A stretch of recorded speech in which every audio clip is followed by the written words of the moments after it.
All right, so just some quick updates regarding Ethereum. As you can see here, we're observing a rather significant decrease, a substantial drop in reserves, something like a 50% dip from the levels we were seeing prior to the major hack, which happened right after a rather substantial purchase of $2.5 billion, amounting to $95 million. And, well, obviously, in any kind of tragedy, if we can indeed call this a tragedy, it's the North Koreans, who we're told managed to abscond with about $1.4 billion worth of Ethereum. But, the reality for exchanges is that they are compelled to try and recoup these lost funds. If they simply cannot recover that $1.4 billion in Ethereum, they are forced to go out and buy it on the market if they intend to continue selling it. Because, you see, when they sell you Ethereum, they absolutely must possess it. And if you take a look at what's been happening on the chart, you can really see this dynamic playing out right here. What I'm going to do is read out the news report to you first, and then we'll dive into analyzing the chart itself. So, furthermore, Binance, for instance, received a rather substantial transfer of emergency funds, totaling $3.9 million, originating from other cryptocurrency exchanges. So, as you can observe right here in this graph, we're looking at Ethereum reserves held by the exchanges.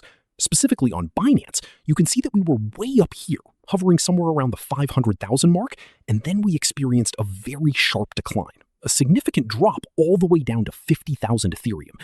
But as you can also see, we are now seeing a recovery.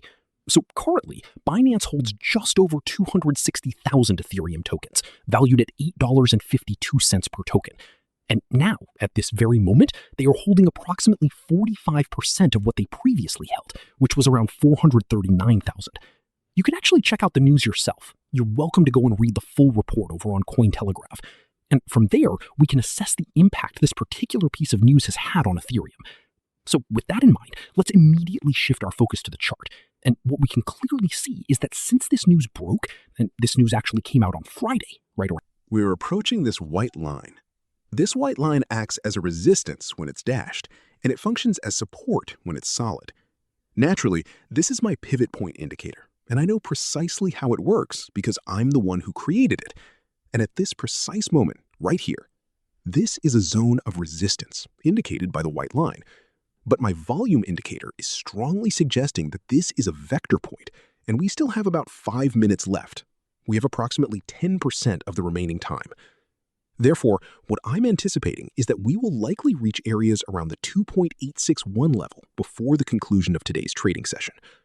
Obviously, if you were to enter a trade here, you can see, selling at this point. This is how the entire process functions. If you zoom out slightly to a smaller time frame, we can ascertain whether we have a bullish signal. And indeed, we do. We have a bullish signal. And naturally, as soon as the candlestick turns green, which it will likely do right here and should turn green, because the body of the candle, when the body, you see right here, it's currently red. But if that body moves above, you see this acts as resistance, and we've just touched the upper boundary of the Crypto-Quebec indicator. So if you observe this, we will change it to green. All this is currently telling us is that there's a considerable amount of volume present. So we've just approached this level, and it's quite possible that we might reach a bit higher here, potentially re-establishing the exact same setup that we observed earlier. So we move above the indicator, we might miss it, we come back to retest the upper boundary. A double top formation is occurring right on the midline of the indicator. So the question arises, should we enter a trade right now? Personally, I don't think so. Why? Well, it's quite straightforward. We first identify a push upwards, and then what we do is we zoom out to see if the opportunity remains valid and clear. I absolutely love analyzing the 4-hour chart, and I've been observing what's been happening on that time frame. And as you can see, we are approaching the upper boundary of the indicator right now. So this is meant top, making it quite difficult